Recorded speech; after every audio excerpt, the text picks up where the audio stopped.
இறை வார்த்தை யோவான் நற்செய்தி 12ஆம் அதிகாரம் 20 முதல் 33 முடிய உள்ள இறை திருவசனங்கள். அக்காலத்தில் வழிபாட்டுக்காக திருவிழாவுக்கு வந்தோருள் கிரேக்கர் சிலரும் இருந்தனர்.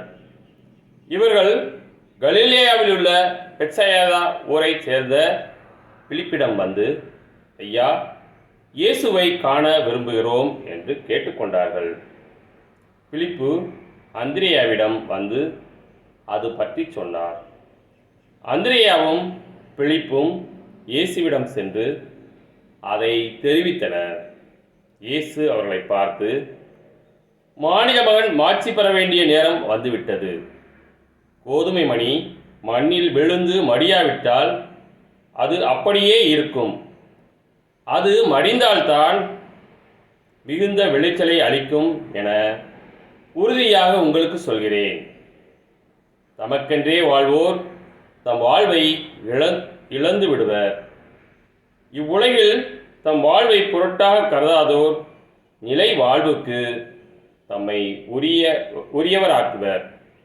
எனக்கு தொண்டு செய்வோர் என்னை பின்பற்றட்டும். நான் இருக்கும் இடத்தில் என் தொண்டரும் இருப்பர். எனக்கு தொண்டு செய்வோருக்கு தந்தை மதிப்பளிக்கிறார் என்றார். மேலும் இயேசு, இப்போது என் உள்ளம் கலக்கமற்றுள்ளது. நான் என்ன சொல்வேன்?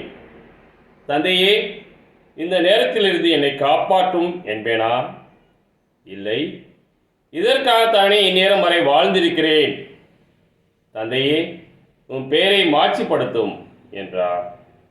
அப்போது வானிலிருந்து ஒரு குரல், மாட்சிப்படுத்தினேன், மீண்டும் மாட்சிப்படுத்துவேன் என்று ஒலித்தது.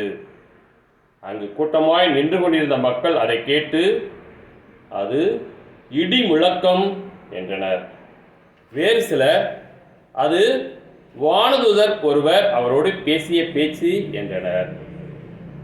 இயேசு அவர்களை பார்த்து, இக்குரல் என் பொருட்டு அல்ல, உங்கள் பொருட்டே ஒலித்தது. இப்போதே இவ்வுலகு தீர்ப்புக்குள்ளாகிறது.